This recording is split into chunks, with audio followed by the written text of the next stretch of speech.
Ayan guys, luto tayo ng sapsoy. Ayan, ginisa ko muna ang atay at saka chicken. Liver chicken.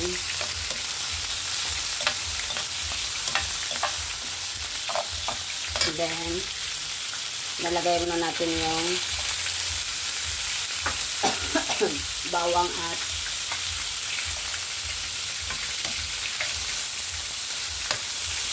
talagang malikot ang kamay guys kasi walang maghahawak sa camera.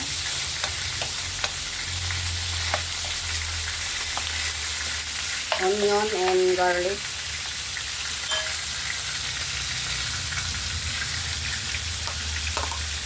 Potsam paminta.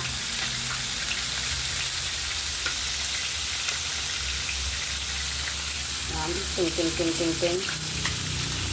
Ang isa yan guys.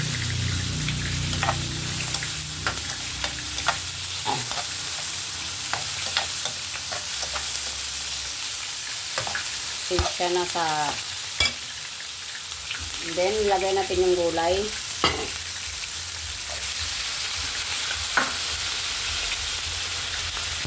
Gisahin naman na natin. Sayote. Madali lang yung guys lutuin. Sayote and carrots. Sayote and carrots. Beans.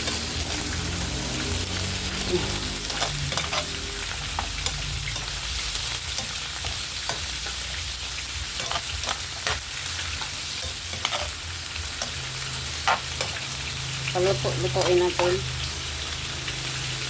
Gisa muna natin, mix muna. Bago natin siya lagyan ng tubig.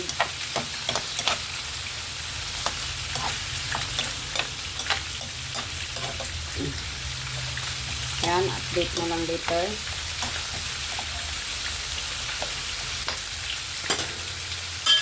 Natin lagyan yan ng mga seasoning. Lagyan natin siya ng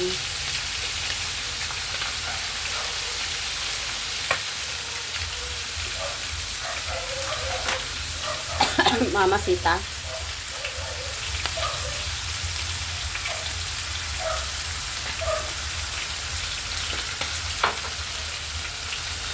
Malikot yung aking kamay kasi ako pa ang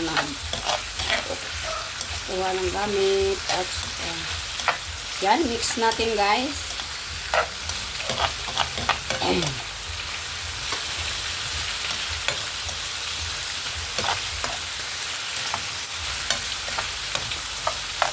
Lagyan natin siya ng isang tasang tubig.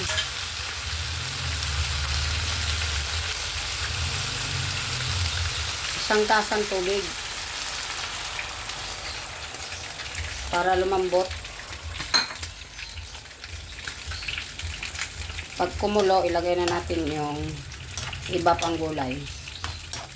Like Baguio beans or tawag nun. Yung kalimutan ko na. Yan guys, update later. Ayan guys, kumukulo na siya. Ilagay natin yung broccoli. Kumukulo na siya guys. Broccoli, lalagay natin.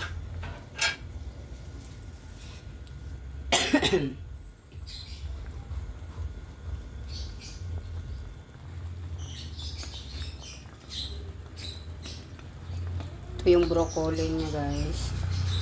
Lalagay na natin yung repolyo or Baguio beans. Pinaglahok na.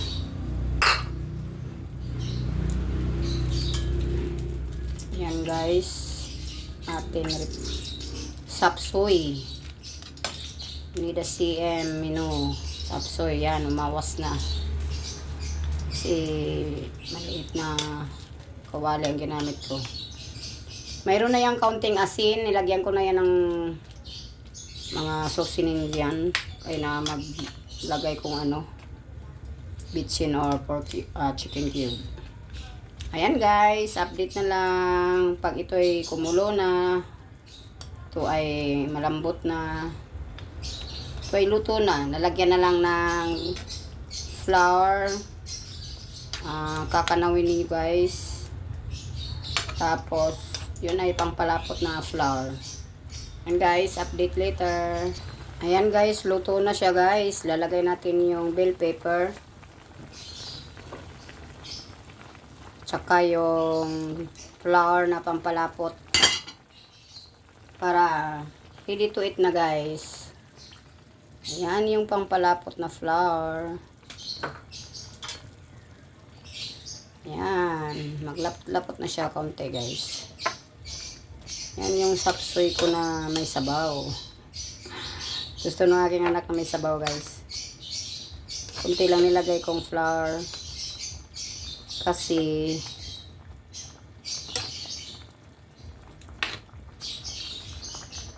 yan, ready to eat na mga sisi. Thank you for watching. Yan ang aking sapsoy. Thank you for watching guys. Thank you.